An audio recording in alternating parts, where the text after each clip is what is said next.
So if anyone wants to know my exam score, it's a 10. Not a 16, a 10. Okay, sure, whatever. And we was all talking and it was like hands in the air. Oh, by the way, I just want to know, what's your score? I just want to know. Oh, you know, I don't want to brag, but I got a 10. 16. It was a 16.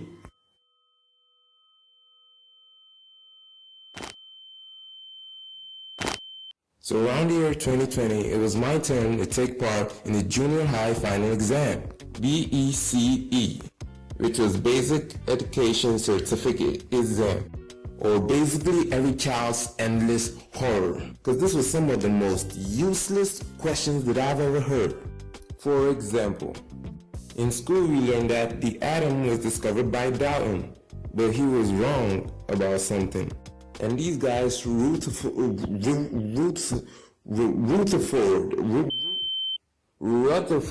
and Neil discovered it in the correct way. But in an exam, they're gonna ask about Dalton, the first guy, who was wrong. Like, come on, wrong.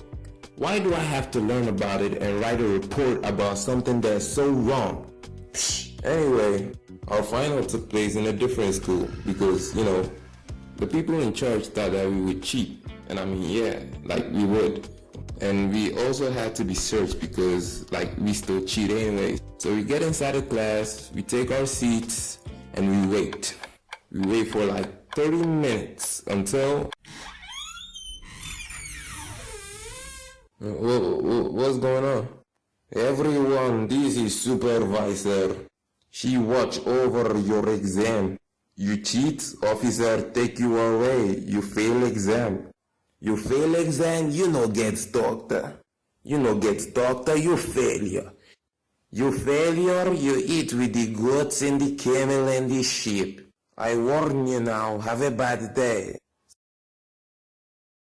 So I didn't know if that was a threat or a warning, and frankly I didn't care, because my class had a plan.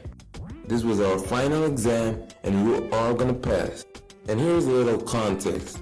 The BECE was so important that if you fail the exam, you don't get into high school. If you don't get into high school, you don't get into college. If you don't get into college, you don't get a job. And if you're jobless, you're in mom's basement. And I mean, like, that's basically homeless. Back on track. So this was the last draw.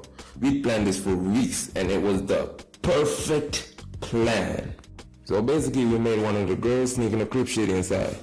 And it was just down to how we would transfer it. And everything would have gone according to plan if it wasn't for this sniffy guy named Joe. See, the plan was that a girl should have passed the crib sheet to Joe, and he would have passed it to the guy in the center, while the supervisor wasn't looking. But no, your boy Joe here got a little big-headed and decided to keep the crib sheet.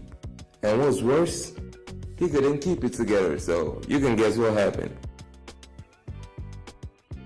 Yeah, so the crib sheet was taken, Joe was too sus. But lucky for us, a teacher met up with a supervisor beforehand, and they did the traditional golden handshake. So yeah, our test didn't get cancelled. I mean, I didn't pass the test due to Mr. Lofty here, but I didn't fail either, so it's a win-win, I guess. Moral of the story. No, moral of my story. If you have a test or exam, don't cheat. And if you do want to cheat, you want to make sure that there is no one named Joe in the class. And if there is, just set him out. Wow, this is the first story time that I've ever made. Wow. Please be sure to subscribe. Please like the video. Please share it to all your friends. If you liked it, please subscribe. I'm saying this one more time. Sorry. So yeah, that's it.